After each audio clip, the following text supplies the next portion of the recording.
Hepal Assalamualaikum Panjapa. warahmatullahi wabarakatuh. Selamat pagi. Terima kasih pada Bapak Ibu yang sudah hadir dalam acara Semangat Belajar Sharing pada hari ini. Perkenalkan saya untuk membawakan kali ini bahkan materi mengenai Magelang. Mengenal lebih dekat dengan kota atau Magelang, Kabupaten Magelang.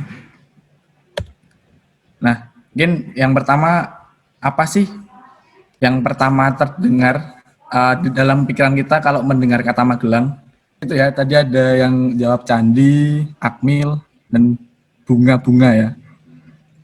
Yang selanjutnya yang akan saya bahas di sini, yang pertama mengenai kuliner. Apa aja sih kuliner khas di Magelang yang mungkin bisa didapatkan di daerah lain, tapi kalau di Magelang mungkin beda lah, ciri khasnya Magelang. Kemudian wisata yang paling ikonik di Magelang, dan juga hubungannya Magelang dengan Bea Cukai atau Kementerian Keuangan. Nah, Magelang sendiri itu terletak di Jawa Tengah. Mungkin bagi yang belum tahu, Magelang ada Kota Magelang dan Kabupaten Magelang. Jadi istilahnya kalau orang-orang di Magelang itu menyebutnya Magelang sebagai kota transit. Kenapa? Karena di Magelang itu daerah hubungan antara Semarang, orang yang akan berwisata menuju Jogja, dan banyak yang berhenti di Magelang untuk wisata kuliner. Jadi banyak yang menyebut Magelang itu sebagai tempat transit. Selanjutnya ini Magelang, mungkin sudah banyak yang tahu atau pernah menonton, kalau masih nonton On The Spot atau apa itu. Magelang itu merupakan salah satu kota tertua di Indonesia. Karena menurut sejarah, Magelang itu didirikannya resmi pada tahun 907. Jadi untuk sekarang mungkin sudah 1000 tahun lebih usia Magelang. Jadi menurut sejarah dan beberapa sumber, Magelang itu, kata Magelang ditemukan di beberapa prasasti. Salah satu antaranya prasasti Gilikan dan prasasti Mantiasih. Dan untuk prasasti Mantiasih sekarang dijadikan nama kampung di salah satu kecamatan di Magelang, yaitu Kecamatan Meteseh, dan di situ masih terdapat salah satu bukti sejarah, yaitu lumbung, atau dulu digunakan sebagai tempat untuk mengolah padi. Nah, ini juga keunikan sendiri di Magelang ya. Daerah lain tidak ada yang seperti ini. Magelang itu dikelilingi 5 gunung, yaitu Gunung Sumbing, Gunung Merapi, Merbabu, Gunung Telomoyo, dan Gunung Monereh. Kalau Telomoyo ini mungkin tahun ini sering dijadikan tempat untuk para layang, karena di sana ada tempat landasan para layangnya. Kemudian untuk Menoreh, beberapa kali dijadikan festival di sana. Festival untuk tahun lalu ada festival puisi, membaca puisi di daerah Menoreh. Nah, ini beberapa fotonya. Untuk yang kiri atas Gunung Merapi, terus kemudian sebelah kanan atas itu Gunung Merbabu, kemudian di bawah kiri itu Gunung Sumbing, dan sebelah kanan bawah itu Gunung Menoreh, dan yang tengah itu Gunung Telomoyo. Dan di Telomoyo ini nanti dapat view-nya Gunung Merapi dan Merbabu. Dan juga di Telomoyo sering digunakan sebagai tempat untuk landasan terjun para layang seperti itu.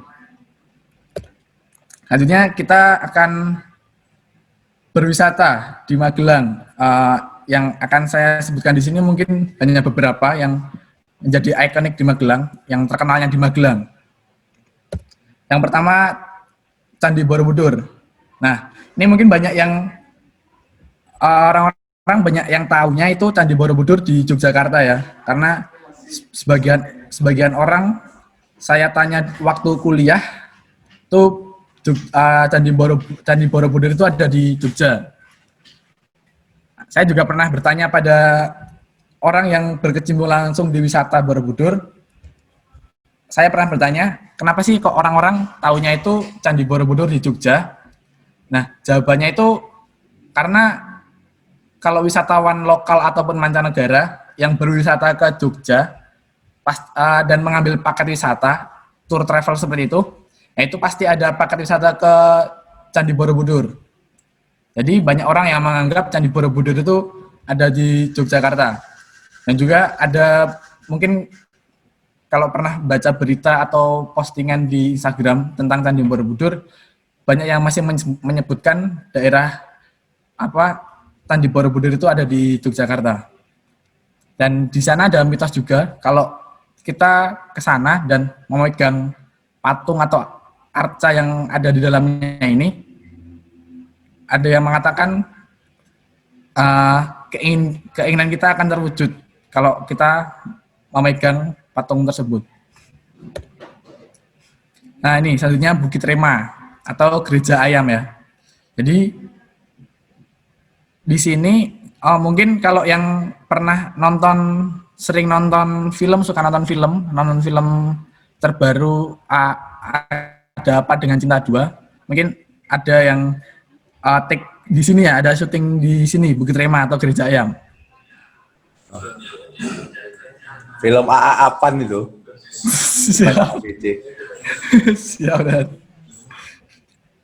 Jadi Bukit Rema atau Gereja Ayam ini konon dibangun pada tahun 1988.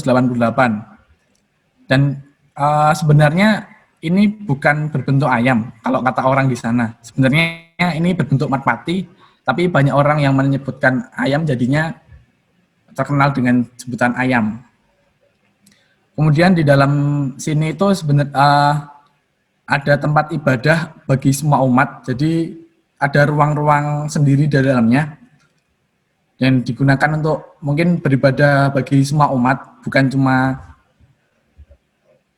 umat Islam saja. Dan ini sebenarnya kalau kata orang sana bukan gereja sebenarnya, ini hanya bangunan biasa, tapi karena ada 1-2 orang yang menyebutkan nama gereja dan terkenalnya dengan Gereja Ayam, akhirnya banyak yang menyebutkan ini Gereja Ayam. Selanjutnya ini Puntuk Setumbu, mungkin salah satu destinasi yang ada di dekat Candi Borobudur. Jadi kalau yang pecinta sunrise ya bisa ke sini. Jadi ini dibuka mungkin dari subuh. Jadi kalau ke sini kebanyakan itu sebelum subuh sudah pada berangkat ke sini.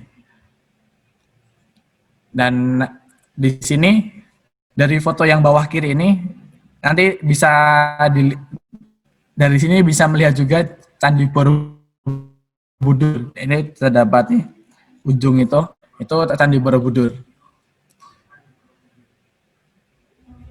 Puntuk Setumbu itu artinya, kalau puntuk itu artinya gunung atau perbukitan, dan setumbu itu artinya tempat nasi yang terbuat dari anyaman. Jadi bisa dikatakan Puntuk Setumbu artinya bukit yang terbentuk seperti tempat nasi yang dibuat dari anyaman. Nah, itu mungkin dari sumbernya Wikipedia.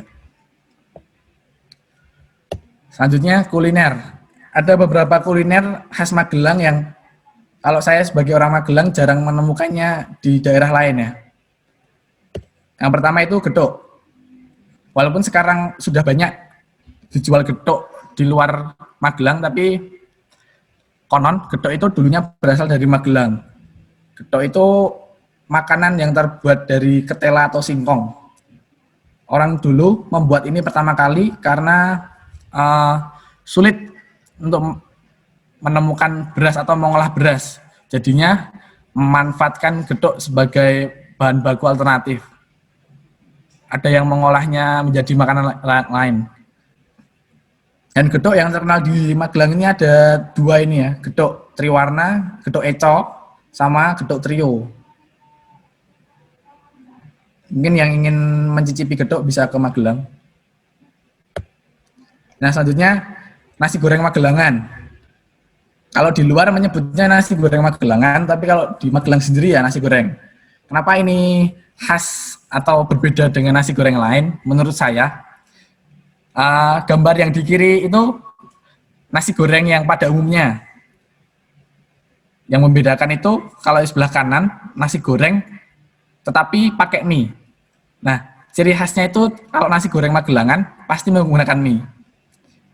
Dan kalau mungkin di Jakarta atau di Bintaro gitu menyebutnya nasi goreng Magelang atau nasi goreng Mawut. Jadi misal baru pertama kali makan nasi goreng di Magelang pasti ditanya sama penjualnya mau pakai mie atau enggak, karena rata-rata kalau nasi goreng di Magelang itu menggunakan mie. Dan di luar Magelang setahu saya belum ada yang nasi goreng yang menggunakan mie. Jadi mereka masih menyebutnya nasi goreng Magelangan. Di Jogja, Magelang dan sekitarnya pun menyebut nasi goreng itu nasi goreng Magelangan. Jogja, Pati, Semarang itu menyebutnya nasi goreng Magelangan. Karena memang ciri khas nasi goreng di Magelang itu ada tambahan mie-nya di situ. Selanjutnya, nah ini mungkin agak aneh ya, sego godok atau nasi rebus. Mungkin kalau bakmi godok, mie rebus gitu sudah nggak asing. Ini menurut saya paling khas dari Magelang untuk makanan nasi ya. Karena saya pun di Jogja nyari sego godok itu agak susah. Jadi kalau di Magelang itu penjual misal tukang keliling pakai gerobak itu pasti menjualnya ada nasi goreng, sego godok, bakmi goreng. Nah, sego godok itu nasi seperti soto tapi kuahnya lebih kental. Dan kalau soto kuahnya kuah kaldu biasa, ini sego godok ini kuahnya kuah yang sudah dicampur seperti bumbu nasi goreng seperti itu. Jadi salah satu ciri khas di Magelang sego godok, dan untuk saya yang suka dengan nasi godok, cari nasi godok di sini susah, malah nggak ada kayaknya. Nah, selanjutnya ini bahas secara singkat dari bea cukai ya. Apa sih hubungan bea cukai dengan Magelang? Jadi mungkin belajar tentang sejarah sedikit. Jadi kalau menurut sumber yang saya baca dan beberapa sumber, sejarah pemungutan bea dan cukai itu pertama kali di Indonesia pada tahun 1886.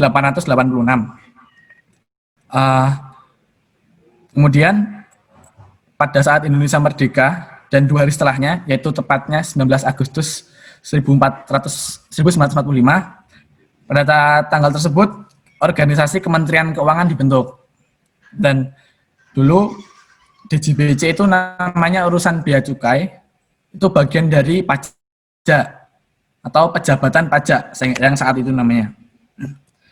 Kemudian terjadi agresi militer Belanda pertama, yaitu tahun 1964.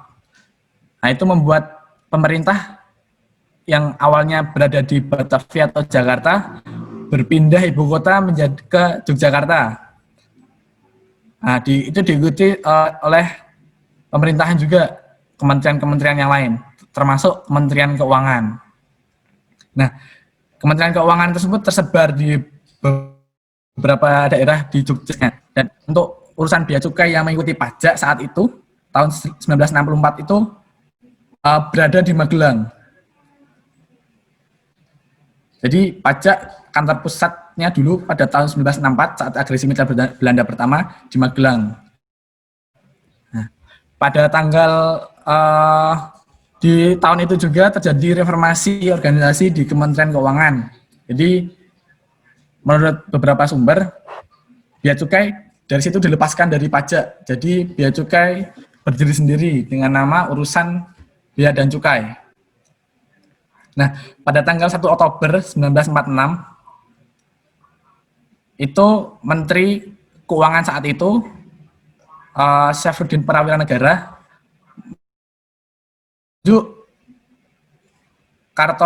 Kartojemena sebagai, kalau saat ini namanya Dirjen Bea Cukai ya, tapi saat itu disebut sebagai Kepala Pejabatan Bea dan Cukai, karena dulu Bea Cukai pada saat itu memiliki nama urusan bea dan cukai. Nah, Karena hal itu 1 Oktober ditetapkan sebagai lahirnya Bea dan Cukai. Mungkin itu singkat hubungan antara Magelang dan Bea Cukai. Magelang pernah menjadi salah satu tonggak sejarah berdirinya Bea Cukai.